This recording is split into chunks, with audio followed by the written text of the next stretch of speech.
Bringing people and communities together on seclosounds.org. Your listening station. You're listening to the John Guinn Travel Show on seclosounds.org. If there's any aspect of travel you'd like featured on the show, please let me know. Drop a comment at facebook.com/John Guinn Travel Show. At the end of the show, we've got travel news as always, but at the moment I'm speaking to Parr from Botswana. We're finding out more about the destination, and we're now going to find out if it's the sort of place you can go to if you're interested in safaris and you want to be able to see the big five. You mentioned elephants and predators. Yep. What sort of... Can you see the big five there? Yeah, we do actually have all the big five. Most of them, all four except for rhino, are very easy to see. Mm-hmm. In most of the parks you'll see those. Rhino are much more difficult. Botswana's been through a program of looking after their rhino, trying to breed them, and we're now into reintroducing them into the wild. So there are a number of rhino out there in the wild. But because, as I said, it's such a huge country and there's quite a few of them at the moment, mm-hmm. You're very, very lucky if you do see them. But if you really want to, we do have a rhino sanctuary. So people can actually go to the rhino sanctuary, and all the rhinos are out there loose in the wild. They're not in pens or anything. Mm-hmm. And so you drive around the rhino sanctuary and you can actually see them a bit closer too, and probably more guaranteed. Yeah. Do you get to see any breeding program while you're there? You do get to see the babies. What they've actually done is let the rhino do their natural thing, to be fair. So they are quite successful because they've got a large number of rhinos there. And so, I mean, certainly when I've been there, I've seen a number of the babies. But they don't kind of have them penned in or anything like that while they're doing the breeding bit.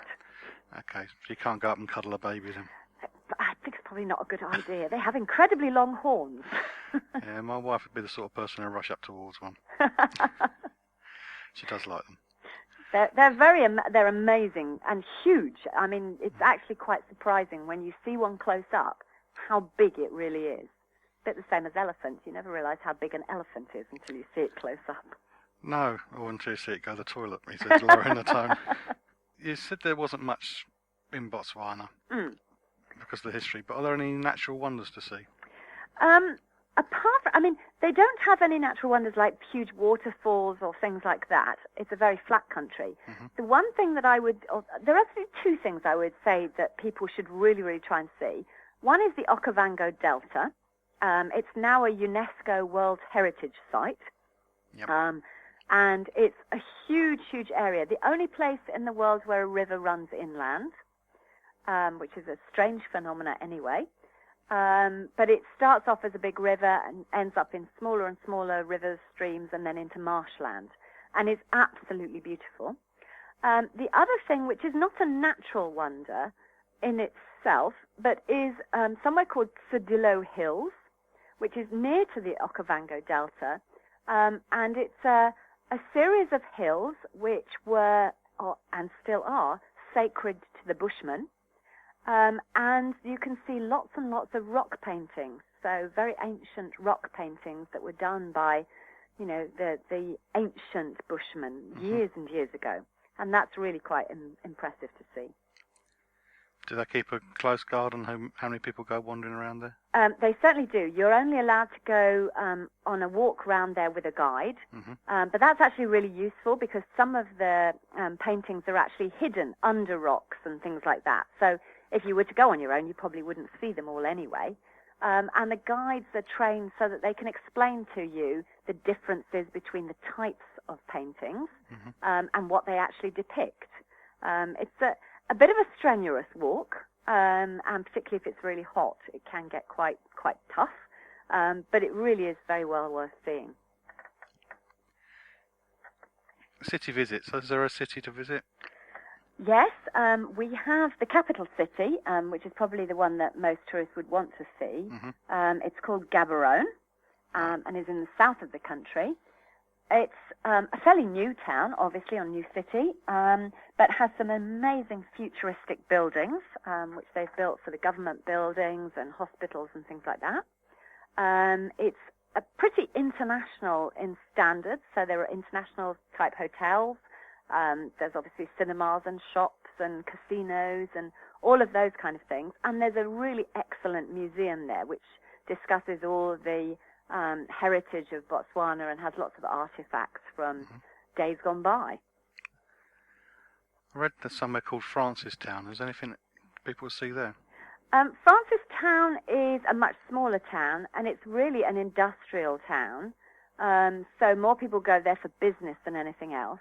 It's also one of the nearest towns to our border with Zimbabwe. And so it's quite often a stopping off point if people are driving themselves, through from Zimbabwe into Botswana. But I wouldn't suggest it's necessarily a tourist destination. No. Okay, then I'll cross that one off my list.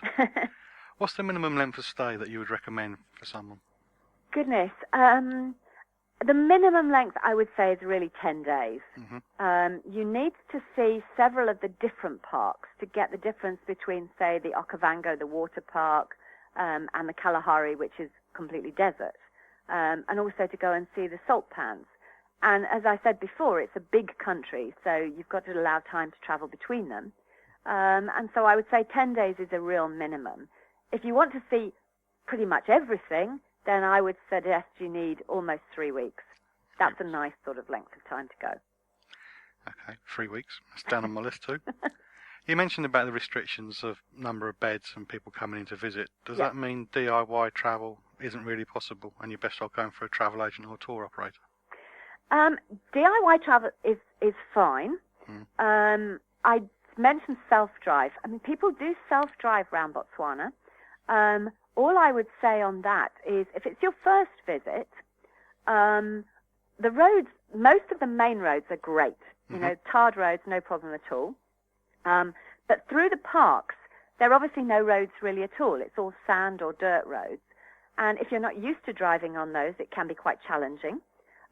Plus, you're probably concentrating on your driving rather than spotting the wildlife that's out there.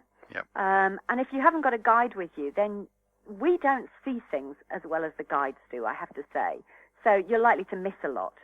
As far as DIY, should I put the holiday together myself? That's really easy. There are lots and lots of companies in Botswana who you can book with direct, both travel agents who will, put something together for you, or you can get in touch with the lodges and the camps and things direct, and they will put things together as well. One of the things that I think is really exciting to do in Botswana is something we call mobile safari, which is where you join a group or you do it as individuals, and the camp moves with you. So you're not having to pack up all the time and sit in an airport and wait for the next flight. You're actually traveling throughout your trip. It's a bit different from overland because they stop and put a camp up every couple of days, and you stay there for a couple of days and go out and do the activities from there. But and camping in Botswana is not two-man tent Boy Scout camping.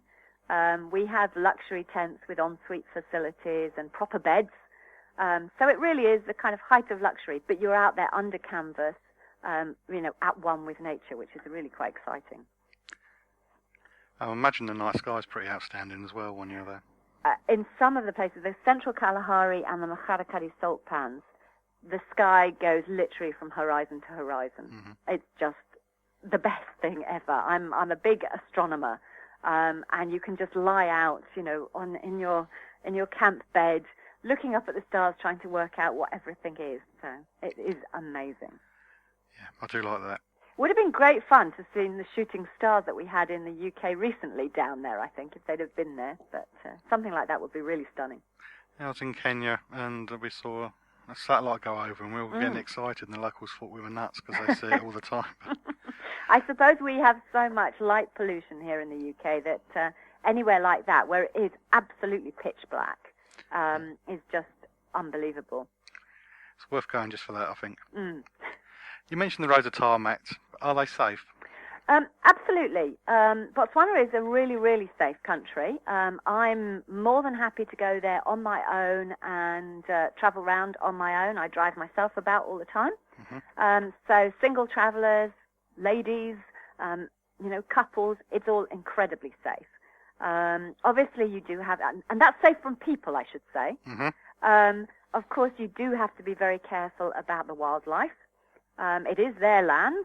And you need to follow rules and regulations about where you can stop, where you can get out, how to deal with an elephant in your path and things like that. We want to make sure everyone who comes there is very safe and gets home safely.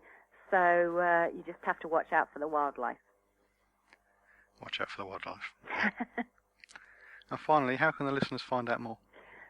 If anyone's interested in going to Botswana, after all I've said, the best place to find out is from our website, which is www.botswanatourism.org.uk. Okay. Great. Thanks, Dawn. Thanks a lot. No problem.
Step into the spotlight with me, Lucy, every Wednesday between 6 and 7 p.m. on Seclo Sounds.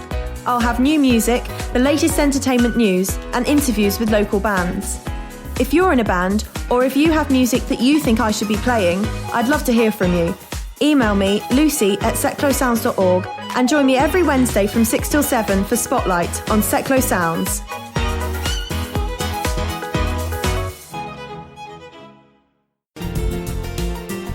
You can contact us or just keep up to date with travel news at facebook.com/John Guinn Travel Show. Seclo Sounds is based at the Old Rectory, the home of our studio partner Interaction MK. They've been bringing arts to life in Milton Keynes for over 35 years. They use the arts to improve the life chances of disabled people and others in challenging circumstances through shared creative activity. These programs help participants to develop creative, personal and social skills. You can visit them at www.interactionmk.org.uk.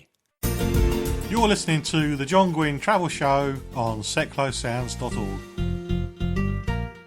And now, travel news.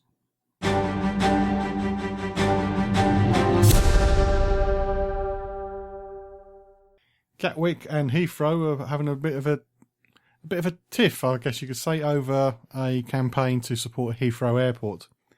Gatwick Airport has claimed that Heathrow has curated a fake community support campaign to back Heathrow's bid to build a third runway.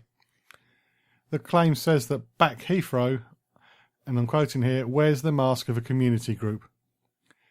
As the campaign for airport expansion in the southeast continues, it does appear that these two rivals are not playing nicely.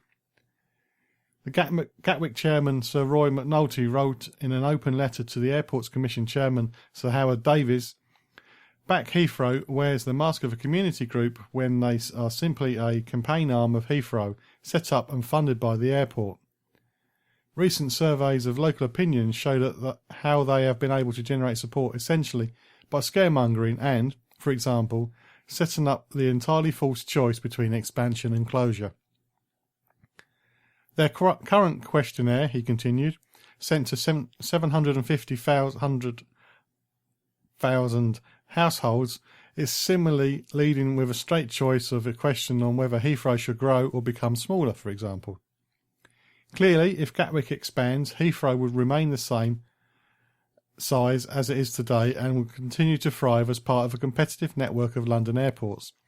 I believe that the Commission and everyone else should view the statements and outputs from Back Heathrow campaign with strong scepticism.